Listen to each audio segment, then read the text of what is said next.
오늘 저희들 그 같이 1년에 한 번 드리는 추수감사 예배로 모이고 있는데요. 제가 인터넷을 이렇게 하다가 이제 감사에 관련된 그런 거보다는 시작해야 되는데 보니까는 없음에 대한 그런 이야기들이 많이 있어요. 제가 여러분들 이때가 되면 이런 게 없구나 한번 살펴보시기 바랍니다. 보시면 그 화면에 보신 것처럼 10대는 철이 없다고 그래요. 20대는 답이 없고, 30대는 집이 없고, 40대는 돈이 없고, 50대는 일이 없고, 60대가 되면 낙이 없고, 70대가 되면 이제 이가 빠져서 이가 없다고 그러고, 80대가 되면 이제 배우자가 없죠. 90대가 되면 시간이 없고, 100대가 되면 있는지 모르겠지만, 100대 되신 분들은 다 필요 없다. 그냥 뭐, 살아있는 것 자체가. 하여튼, 없는 게 굉장히 많아요. 그러니까, 어떻게 보면, 평생 없는 거죠. 평생 부족한 거죠. 만족할 수 없는 것처럼 이렇게 보니 여러분들 지금 이 중에 어느 게 없는 게 이렇게 딱 눈에 들어오실지는 모르겠는데 성경에도 없는 게 있어요. 성경 속에서도 이런 얘기들이 있는데 성경책에 보면 잠언에 이런 부분들이 있어요. 스올과 아바도는 만족함이 없고라고 돼 있죠. 성경에도 없는 게 있어요. 스오라고 아바도는 이게 이제 신약으로 번역하면 신약 때는 이게 스올은 음부로 번역이 되고 아바도는 무적행으로 번역이 되거든요. 그러니까 구약에서 히브리 단어로 지옥을 지칭할 때 사용되는 단어가 스올하고 아바돈이에요. 그러니까 지옥은 만족함이 없죠. 아무리 많은 죄인들을 받아들여도 우리는 항상 뭐 장소가 많아요. 그러니까 만족감이 없는데 그것을 인간의 눈에도 만족감이 없다고 이야기를 하죠. 아까 한 10대부터 100대까지 없는 게 많은데 우리가 눈에 만족감이 없어요. 이걸 가지면 그 다음 게 또 눈에 들어오고 그 다음 게 또 눈에 들어오고 그래서 끊임없이 우리 눈도 만족감이 없다.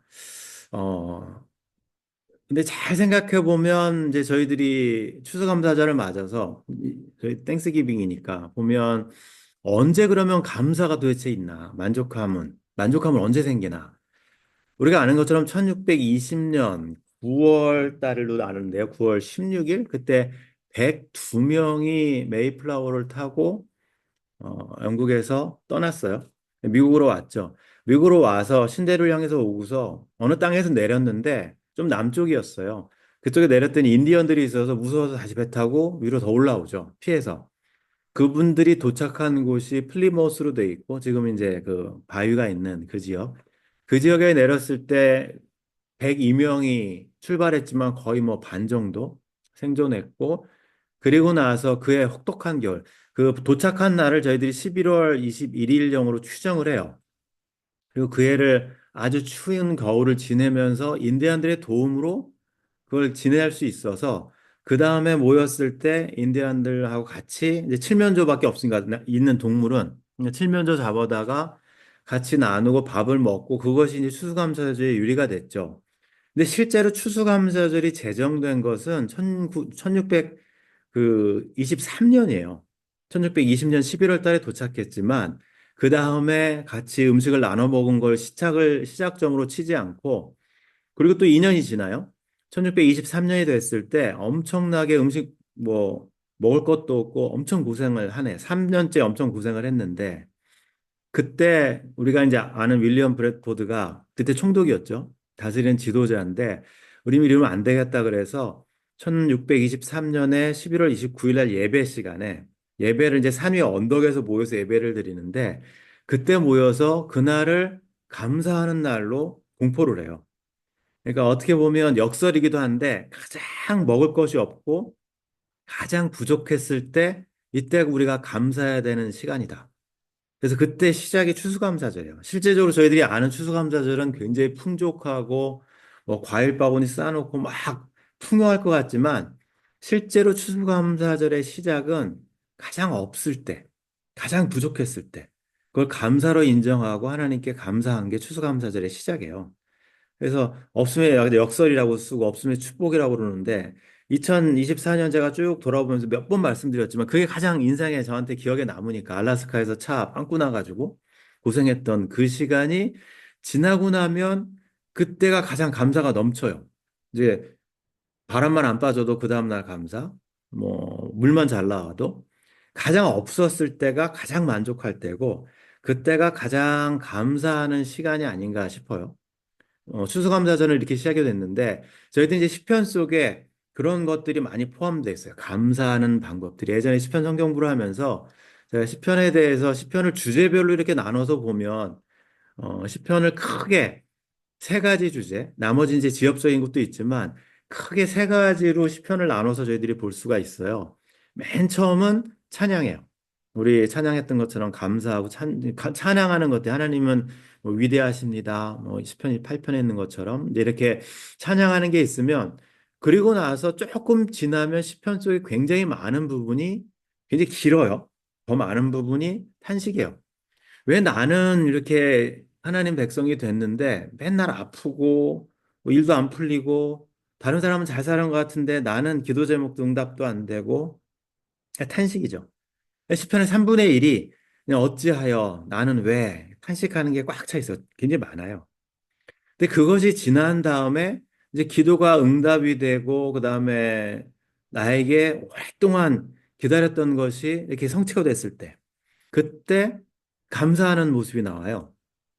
그 성경책에서 시편에서 저희들이 시편을 구분한다면 찬양, 그 다음에 탄식, 그리고 이것이 지나갔을 때, 문제가 해결됐을 때 나오는 감사. 이것이 이제 한 묶음으로 되어 있는 게 시편인데, 유명한 구약학자 중에 이제 월터 브루그만이라는 분이 계신데, 그분이 이거를 나눌 때 어떻게 나눴냐면, 오리엔테이션, 오리엔테이션 학교 들어갔을 때 저희들이 하는 거예요. 학교 들어오면 이런 거 있습니다. 뭐 이것도 있고 소풍도 가고 뭐 피크닉도 가고 뭐 필드트립도 가고 있어요. 근데 실제로 학교를 들어가서 막 신난다고 들어가 봤더니 맨날 시험 보고 숙제 내고 뭐 그런 것만 있어요. 뭐 일도 해야 되고. 그래서 그때 이제 디스오리엔테이션이 돼요. 내가 학교 재밌는 거 들어갔다가 맨날 시험만 보고 뭐 떨어지고 막 그러니까 탄식하죠. 학교 뭐 다닐 때 못 된다. 그리고 나서 어느 순간에 이제 졸업할 때가 되고 모든 문제가 해결되면 그때 이제 해방이죠. 그래서 그때를 우리가 리오리엔테이션이라고 부른다. 옳다고 부르고만은 시편을 이렇게 세 개로 구분을 해요. 실제로 우리에게 감사가 나오는 때는 처음에 입문 과정이 아니고 탄식을 지나고 온갖 고생을 한 다음에 그제서야 우리한테 감사가 밖으로 표출되는 게 진정한 감사가 되는 거죠. 그래서 오늘 저희들이 시편 속에 있는 한 시편을 제가 추수감사절에 이렇게 선택을 해서 이제 두 가지 감사라고 그랬어요. 시편 30편 1절에서 12절 말씀인데 이걸 읽다 보면 이건 이제 감사 시편이에요. 근데 이 안에 탄식도 있고 이 안에 찬양도 있고 이 세 가지가 다 들어있는데 특별히 오늘 저랑 추수감사절 맞아서 같이 살펴볼 부분은 이 시인이 다윗인데 두 가지의 감사를 하고 있어요. 그 두 가지 감사를 저희들이 살펴보면서 우리가 그러면 우리는 몇 가지나 감사를 하고 있고 이 두 가지 감사에서 우리도 같이 이 시인과 같이 그런 감사를 하고 있는지 한번 여러분들 맞춰봤으면 좋겠어요. 오늘은 제가 말씀을 읽어드립니다. 1절에서 6절까지만 읽어드리고 말씀을 같이 나누도록 하겠습니다. 시편 30편 1절부터 6절까지 읽어드립니다. 여호와여 내가 주를 높일 것은 주께서 나를 끌어내사 내 원수로 하여금 나로 말미암아 기뻐하지 못하게 하심이니이다. 여호와 내 하나님이여 내가 주께 부르짖음에 나를 고치셨나이다. 여호와여 주께서 내 영혼을 수월에서 끌어내어 나를 살리사 무덤으로 내려가지 아니하게 하셨나이다. 주의 성도들아 여호와를 찬송하며 그의 거룩함을 기억하며 감사하라. 그의 노염은 잠깐이요 그의 은총은 평생이로다. 저녁에는 울음이 깃들일지라도 아침에는 기쁨이 오리로다. 내가 형통할 때에 말하기를 영원히 흔들리지 아니하리라 하였도다. 6절까지 이렇게 읽어드렸는데 시편을 구분한 것처럼 맨 처음은 내가 주를 높일 것은 하고 찬양으로 시작을 해요. 그러면서 하나님께 찬양의 기도가 먼저 시작이 되는데, 근데 그 이유가 있어요. 하나님을 찬양하고 하나님을 높이는 이유. 그 이유가 이제 1절, 2절, 3절까지 쭉 나와 있는데 동사들을 여러분들이 쭉 살펴보시면 그 이유가 나와 있어요. 뭐라고 되어 있냐면 주께서 나를 끌어내사. 어딘가 내가 탄식 속에 있었고 어려움 속에 있어서 이게 구덩이에 빠져 있는 것 같은데 그때 나를 끌어내서 근데 그 끌어내는 그 구덩이가 어디냐면 나를 둘러싸고 있는 대적들이에요. 나를 비난하고 욕하고 그런 막 원수들이 꽉 차 있는데 거기에서 나를 끌어내신 거죠. 그러니까 뭐, 막 나쁜 사람들이 막 꽉 차 있는데 누군가 와서 나를 끄집어 내가주는 거예요.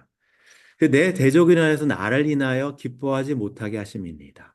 기도를 잘 들어보면 이 다윗이 어려움 속에 있을 때 막 대적들한테 비난받고 공궁에 처해 있을 때 하나님께서 무슨 오해나 아니면 그런 것들을 루머를 다 해결시켜 주신 거예요. 그래서 더 이상 욕을 안 먹을 수 있도록 주께서 나를 거기서 끌어내 주신 게 주님께 높일 겁니다. 그것뿐만 아니라 뒤에 보면 2절에 보면 내 하나님이여 내가 주께 부르짖음에 나를 고치셨습니다. 그러니까 동사로 보면은 여기는 고치신 거죠. 나를 살리셨고 나를 고치신 거에 대한. 개인적으로 시인이 굉장히 병들어서 아팠던 것 같아요. 고생하고 아프고 마음고생뿐만 아니라 이번에는 육신이 아파서 엄청나게 심한 중병에 걸려 있을 때 하나님께 기도했더니 하나님께서 그 기도를 들으시고 나를 고쳐주셨습니다.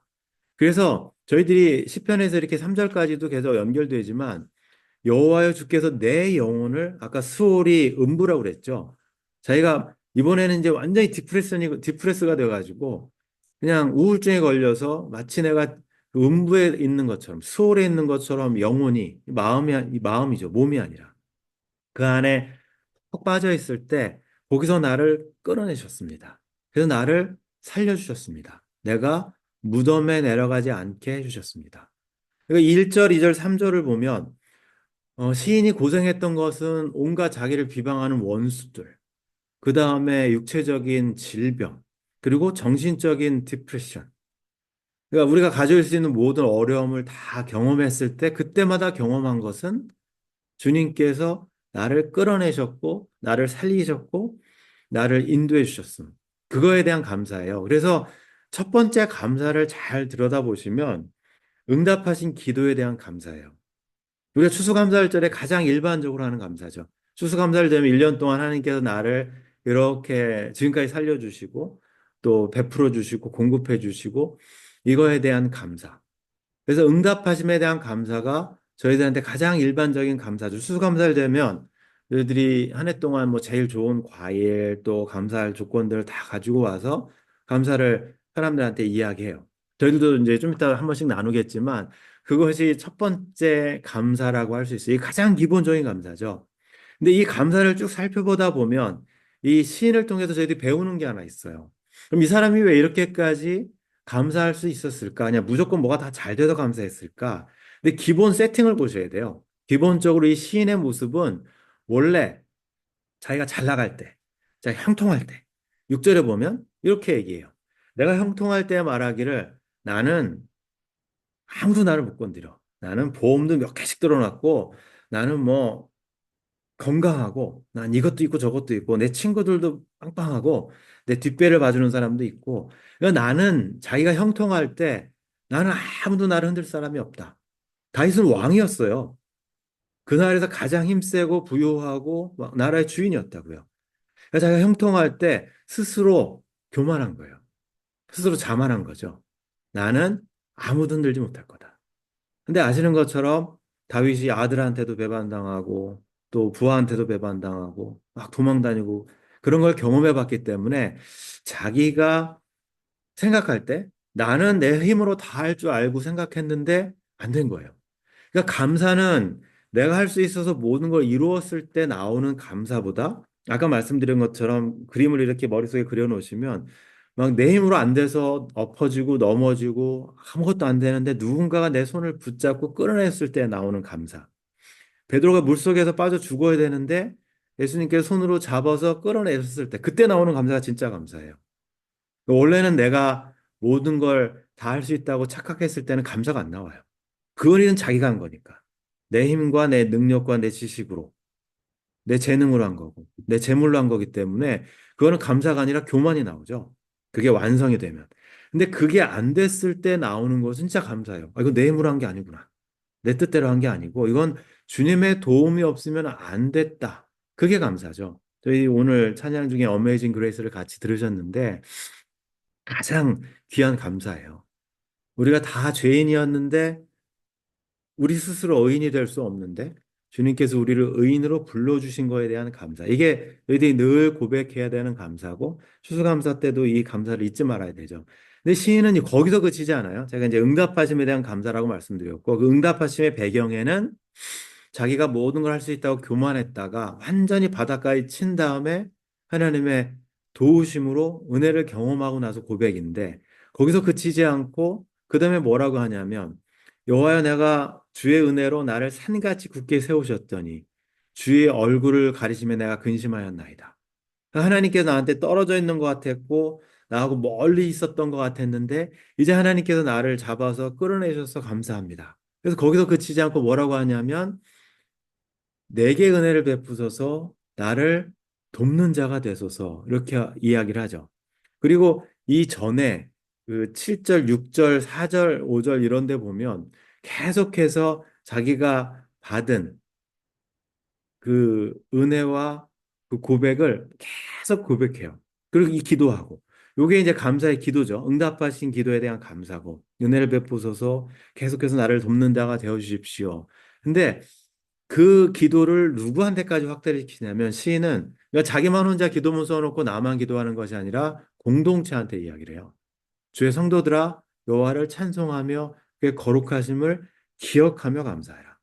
혹시 그 다윗이 자기만 감사하고 그쳤으면 아마 시편은 개인 찬송이었을 거예요. 개인 감사. 근데 시편 30편은 이 감사를 공동체의 감사로 가져요. 저희들이 추수감사 예배로 모여서 감사를 같이 나누는 건 공동체 감사거든요. 혼자서 감사할 수도 있지만 서로 같이 모여서 공동체에게 주신 은혜를 기억하며 감사하는 것. 이거는 이스라엘이 출애굽했을 때 공동체의 감사가 나오는 거예요. 혼자만 내가 뭐 이걸 이겨냈습니다가 아니라 공동체 전체가 그냥 노예 상태였었고 물에 빠져서 죽을 수밖에 없는데 공동체 전체를 하나님께서 이끌어내신 거에 대한 감사. 그러니까 추수감사 예배는 혼자 드리는 게 아니죠. 공동체와 같이 모여서 우리 공동체에게 하나님께서 베풀어 주신 걸 기억하고 감사하는 거. 이게 첫 번째 기도. 그리고 거기에는 뭐 자기가 만족했을고 영원히 뭐 요동하지 않을 거라는 그런 교만이 꺾인 상태에서 감사. 그것이 공동체까지 확대되는 감사가 첫 번째 감사였으면 이제 두 번째 감사가 나와요. 그 10절 이후에 11절, 12절에 나오는데 11절에 가면 이제 두 번째 감사를 저희들이 배워야 되는데요. 시인은 어떻게 기도를 하냐면 5절에 이야기했던 것과 대비를 해서 11절에 이렇게 해요. 원래 내 슬픔이 있었는데 그것이 내게 춤이 되게 하셨다. 그리고 나의 베옷을 벗기시고 기쁨으로 띠를 띄우셨다. 5절하고 11절은 정반대예요. 데칼코마니처럼 5절은 막 힘들 때, 탄식할 때 모습이었으면 11절의 모습은 감사로 체인이 끊어지고 모든 결박이 끊어지고 여기서 이제 그 춤추고 기쁨으로 막 어, 베옷은 상여집에서 상가집에서 뛰는 거잖아요. 근데 기쁨으로 띠를 띄우셨다. 이렇게 표현하면서 그 다음에 감사에 대해서 다리를 이렇게 놓죠. 그러면 시인을 통해서 저희들이 배워야 되는 감사는 뭐냐면 12절의 마지막 절에 이렇게 나와요. 이는 잠잠하지 아니하고 내 영광으로 주를 찬송하게 하심이니 여호와 나의 하나님이여 내가 주께 영원히 감사할 겁니다. 이건 지나온 일에 대한 감사가 아니에요. 미래에 대한 감사예요. 그러니까 추수감사절을 통해서 저희들이 똑같은데 이스라엘 백성도 우리가 장막절에 추수감사를 하면서 똑같은 걸 했고 그 다음에 아마도 필그림 파더라고 불리는 청교도들도 똑같은 감사를 했을 거예요. 뭐냐면 올해 한 해 동안 지켜준 하나님 감사합니다. 하지만 내년에도 우리에게 이런 감사를 할 수 있도록 해주십시오. 간구죠. 그러니까 미리 감사라고 제가 항상 성경 시간에 붙여요. 그러니까 과거에 대한 감사도 있지만 내년을 생각하면서 미리 감사하는 거예요. 내년에도 이렇게 해줄 거를 내가 감사합니다. 영원히 감사합니다. 그래서 바울이 이걸 만약에 다시 말을 바꿔서 패러프레이즈를 했으면 어떻게 바꾸냐면 바울은 이렇게 바꾸죠. 아무것도 염려하지 말고 올해 우리가 추수감사를 하고 모든 걸 나에게 주신 것 감사하지만 다만 모든 일에 기도와 간구로. 기도와 간구라는 얘기는 아직 응답되지 않은 거예요. 응답됐으면 그건 감사 제목이죠. 기도와 간구는 내가 꼭 해야 되는 게 있고 꼭 필요한 게 있고 병 고침이나 아니면 재정적인 필요나 뭐 미래에다 하고 싶은 것들이 있기 때문에 하나님께 니드 베이스로 기도를 하고 있는데 근데 기도와 간구를 바울은 어떻게 바꿔서 하라고 그러냐면 감사함으로 하나님께 아뢰래요. 감사를 아까 말씀드린 것처럼 응답한 거에 대한 감사잖아요. 근데 그거를 미래에다 가져다 놓고 미래에 응답해 주실 거기 때문에 감사로 기도하라는 얘기예요. 시편 저자하고 바울은 똑같은 이야기를 하죠. 우리가 하나님 앞에 기도할 때 기도하면서 감사를 안 하면 그건 불신이에요. 하나님 못 믿는 거죠. 기도의 대상자가 힘이 없어서 이건 못 해주실 걸. 내가 기도는 하지만 하나님이 이거는 못 해주실 거야. 근데 그 기도에 바울처럼 감사할 수 있는 기도는 기도와 간구로 감사로 하나님께 아뢰라. 이 빌립보에서 우리가 아는 것처럼 바울은 감옥에 갇혔을 때 신라하고 감옥에서 매 맞고 가 있는데 그때 감사했어요. 왜냐하면 이제 풀어질 거 아니까. 하나님께서 환상을 줘서 마케도니아로 왔는데 빌립보에서 감옥에 갇혀서 추방되고 그런 건 아닐 거란 말이죠. 내가 여기 갇혀 있지만 이제 하나님께서 나를 유럽 사람들에게 복음을 전하려고 지금 잠깐 고난 중에 있기 때문에 그날 앉아서 신라하고 찬송하는 거예요. 감사하고. 바울이 빌립보 사람들에게 자기의 모습을 알잖아요. 그 사람들. 자기가 감옥에 있을 때 어떻게 했는지. 그 빌립보 사람들에게 편지를 쓰면서 기도와 간구로 구할 것을 미리 받을 걸 생각하고 미리 감사를 땡겨서 하는 거죠. 하나님께 감사함으로 알아라. 이게 이제 바울이 이야기하는 감사예요. 그래서 저희들이 이런 감사가 어, 과거에 대한 것도 마찬가지고 미래에 대한 것도 마찬가지지만 어떤 신학자는 이런 부분을 그러니까 리스를 갱신한다고 그러죠 우리가 아파트든지 아니면 차든지 뭐든 보험이든 뭐가 갱신이 될 때 하나님께서 나에게 앞으로 또 다시 한번 새로운 삶을 이렇게 살 수 있도록 리스를 갱신해 주셨다. 과거까지도 그렇고 미래까지도 그렇고 그거에 대한 감사함에 대한 앞으로 또 1년을 또 살 수 있는 거니까 그거에 대한 감사라고 표현을 하고 있죠. 또 다른 데살로니가 전서 우리가 1장 5장 18절을 보면 너무나 유명한 구절이에요. 범사에 감사하라. 너무나 잘 알죠? 범사는 모든 일, 근데 그 안에는 원어 안에는 그 시간적인 의미도 들어가 있어요. 과거, 현재, 미래 모든 일에 감사할 수 있는 것. 바울이 이야기했던 것 똑같이 이야기하고 있죠. 응답하심에 대한 감사가 과거에 대한 나를 고쳐주셨고, 나를 살려주셨고, 나를 끌어내어 주셨음에 감사였으면 미래에 대한 감사는 아직 해결된 아무것도 없어요. 어떻게 될지도 몰라요. 그렇지만 하나님의 신실하심에 대한 믿음 때문에 감사할 수 있는 거예요. 그렇지 않으면 감사가 안 나와요. 하나님을 못 믿으면 감사 못 하죠. 그냥 불안하고 염려하기만 하죠. 예수님께서 염려하지 말라고 아버지가 참새도 먹이고 뭐 다 먹이는데 그거 못 하겠느냐. 그렇게 이야기하고 있죠. 너희를 향하신 하나님의 뜻이라고 바울은 저희들한테 이야기해요. 범사에 감사하는 게 이게 그냥 우리가 그 과잉 믿음이 아니고 하나님께서 우리에게 주신 뜻이라고 이야기하죠. 범사에 감사할 수 없는 사람들은 하나님 뜻을 어기는 게 돼버려요. 바울이 저희들한테 이렇게 이야기를 하겠는데 너희를 향하신 하나님의 뜻이라고 이야기를 하죠. 어, 시편 말고 다른 감사의 기도 아니면 그냥 기도 중에 굉장히 유명한 기도들이 구약에 많이 나와요. 야베스의 기도, 나에게 뭐 평탄한 길을 넓혀 주셨다. 기도했더니 하나님께서 내 지경을 넓혀 주셨다. 굉장히 좋은 기도예요. 형통을 위한 기도고. 근데 그거를 너무 그냥 뭐 사업 번영을 위한 기도로 보시면 안 돼요. 그거는 마치 여호수아 시절에 갈렙이 이 산지를 내게 주소서와 같은 부류의 기도예요. 서부 개척 시대에 미래가 보장되지 않지만 하나님 저걸 내가 도전할 텐데 이 산지를 내게 주십시오. 야베스의 기도 똑같은 거예요. 그런 기도지 무조건 나를 뭐 복 주십시오. 그런 기도는 아니에요. 도전을 앞에 놓고 했던 기도고 그다음에 유명한 기도 중에 우리가 아는 구약의 기도가 아굴의 기도인데 아굴의 잠언이라고 돼 있죠. 잠언을 읽다 보면 30장에 이제 등장하는데 아버지 이름이 야게예요. 야게. 뭐 솔로몬 시대 때 현자라고 저희들이 알려져는 있지만 그 이 구절 말고 이 등장하는 아굴의 아버지는 야게고 그 다음에 아마도 이디엘하고 우갈은 아들들 같아요.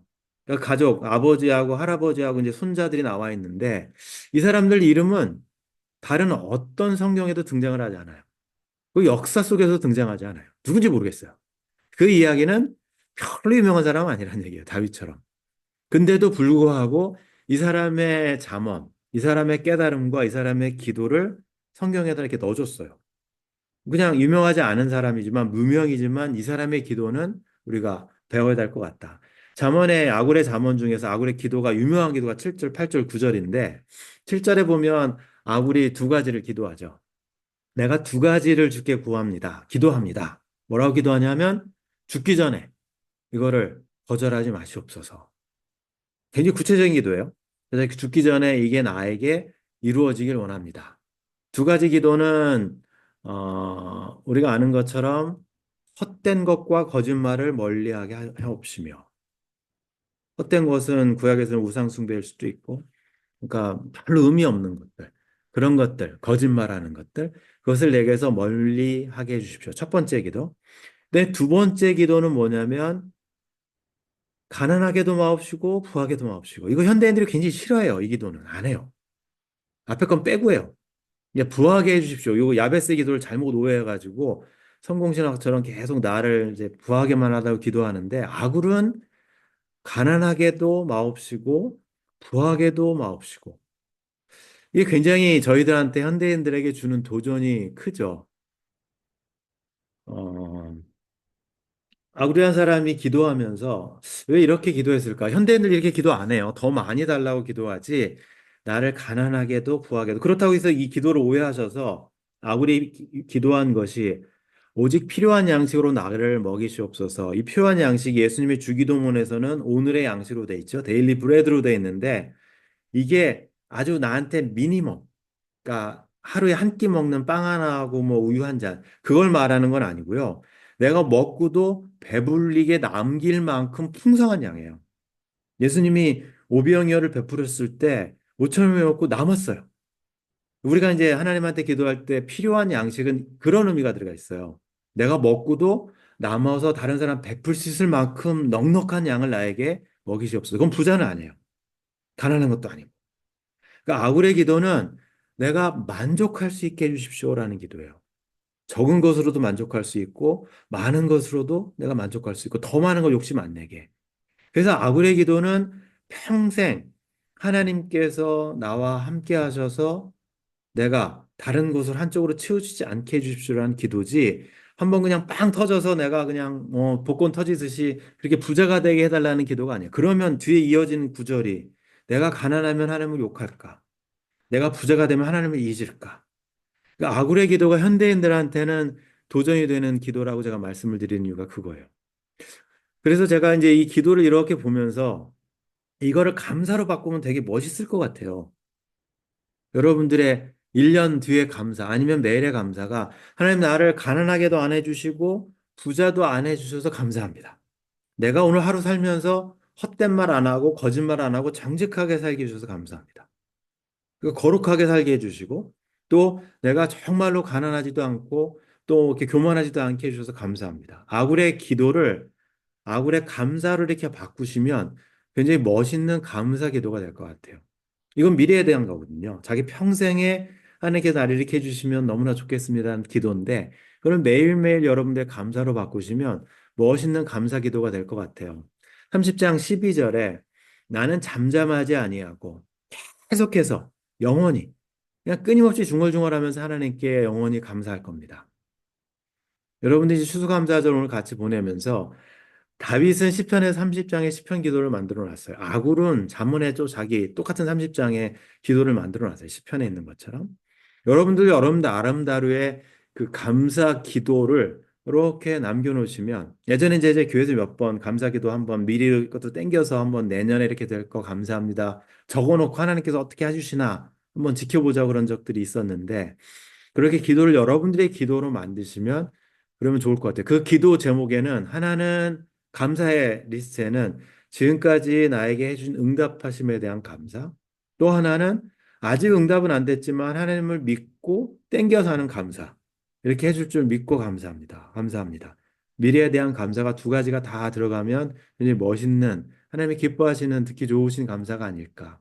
어떤 사람이 감사 기도를 이렇게 적은 게 있어서 제가 그 기도를 이렇게 잠깐 읽어드리고 말씀은 마치고 저희들 그 주의 만찬 나누려고 하는데 기도문에 이렇게 돼 있어요. 하나님, 왜 그런지는 모르지만 우리가 약하기에 감사합니다. 세상을 내 마음대로 주무를 수 없어서 감사합니다. 타인을 내 마음대로 조절할 수 없어서 감사합니다. 내 미래를 내 마음대로 결정할 수 없어서 감사합니다. 내 신체의 건강 상태를 내 마음대로 계획할 수 없어서 감사합니다. 이렇게 기도하는 가운데 내 마음대로 해보겠다는 강한 의지에서 해방되게 해주셔서 감사합니다. 예수님의 이름으로 기도합니다. 아멘. 자, 기도하시겠습니다. 하나님 아버지, 저희들 추수감사절을 맞아서 시편 저자의 감사의 이유들과 또 감사의 내용들을 저희들 살펴봅니다. 저희들이 오직 주의 은혜라고 정말 우리 마음 깊은 곳에서 체험하면서 우러나는 그런 감사를 고백할 수 있는 이 기간들이 되게 해주시고 정말로 기쁨과 감사가 충만한 한 주간 되게 해주셔서 저희들 가족들과 모일 때 또 친구들과 만나고 친구들과 만날 때 우리 입에서 불평이 아닌 찬양과 감사가 더 많이 넘쳐날 수 있도록 저희들 함께 해주시길 기도합니다. 저희들 걱정하는 것도 많고 아직 되지 않은 것도 많고 하고 싶은 것도 많지만 그럼에도 불구하고 저희들 하나님을 믿는 그 신뢰함으로 하나님께 더 좋은 곳으로 우리를 인도해 주실 줄 믿고 감사할 수 있는 믿음의 식구들 다 되게 해 주시옵소서. 예수님의 이름으로 기도드립니다. 아멘.